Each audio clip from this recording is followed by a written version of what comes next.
Pemirsa, berkelahi dengan teman sebaya, seorang siswa sekolah dasar di Pontianak, Kalimantan Barat ditemukan tewas di tepian Sungai Kapuas. Terdapat luka di pelipis korban akibat hantaman benda tumpul.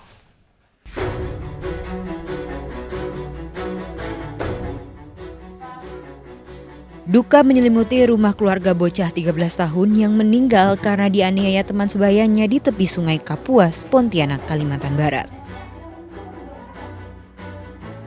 Ibu korban mendesak polisi agar pelaku mendapat hukuman berat seperti pembinaan di lembaga permasyarakatan anak. Jadi kami berharap anak-anak ini bisa dibina oleh Bapas.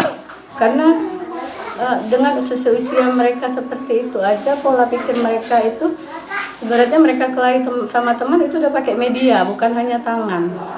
Kalau kita biarkan anak ini tidak dibina, kami takutnya akan berkembang pikiran-pikiran jahat seperti itu. Sementara itu, Polres Pontianak akan berkoordinasi dengan Komisi Perlindungan Anak Daerah Pontianak untuk menyimpulkan langkah hukum, mengingat pelaku masih di bawah umur.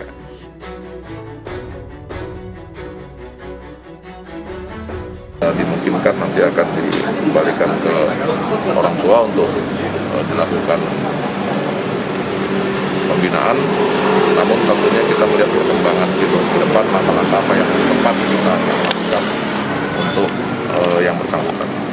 Dan ini tidak bisa sendiri, tentunya melibatkan dari KPPAD. Dari hasil visum jasad korban, terdapat luka di bagian dahi karena pukulan balok kayu yang ditemukan di lokasi kejadian. Dari Pontianak, Kalimantan Barat, Tim Liputan iNews melaporkan. Petugas rumah tahanan kelas 2B Salatiga, Jawa Tengah menggagalkan upaya penyelundupan puluhan pil narkoba. Pelaku memasukkan narkoba ke dalam tahu goreng untuk mengelabui petugas.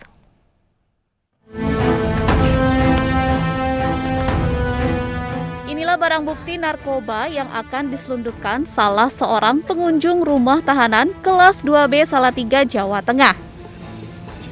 90 pil narkoba jenis Yarindo berhasil diamankan petugas. Pil ini dimasukkan ke dalam tahu goreng yang ditunjukkan untuk salah satu tahanan.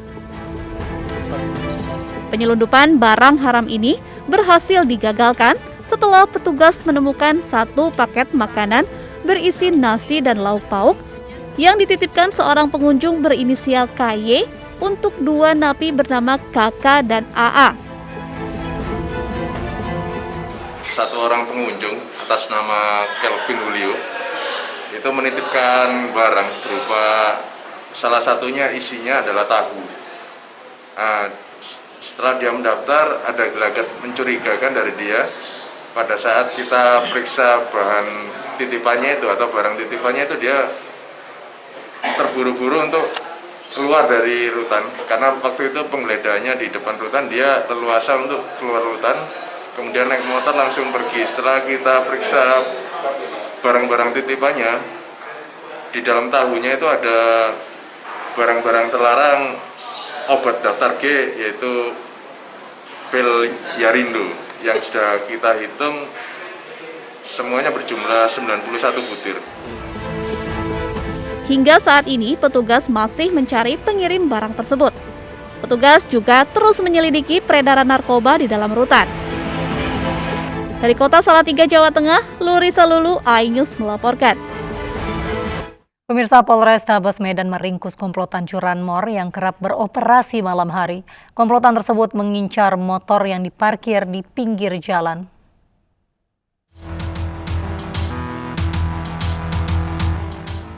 Seperti inilah saat komplotan curanmor becak hantu beraksi. Komplotan ini biasanya mengincar rumah-rumah yang terletak di pinggir jalan guna memudahkan membawa hasil kejahatan. Target utama mereka adalah sepeda motor. Sebutan becak hantu disematkan masyarakat karena mereka selalu menaiki becak motor dan beraksi di tengah malam buta. Namun warga Medan bisa bernafas lega. Pasalnya becak hantu takkan bisa lagi gentayangan dan meresahkan warga. Dua pelaku dibekuk polisi dengan ditembak di kaki karena melawan. Kedua pelaku merupakan pencuri kambuhan yang telah beberapa kali keluar masuk penjara karena terjerat kasus serupa. Kepolisian mengungkap komplotan yang terbagi dalam 2 kelompok dengan total pelaku seluruhnya berjumlah 7 orang.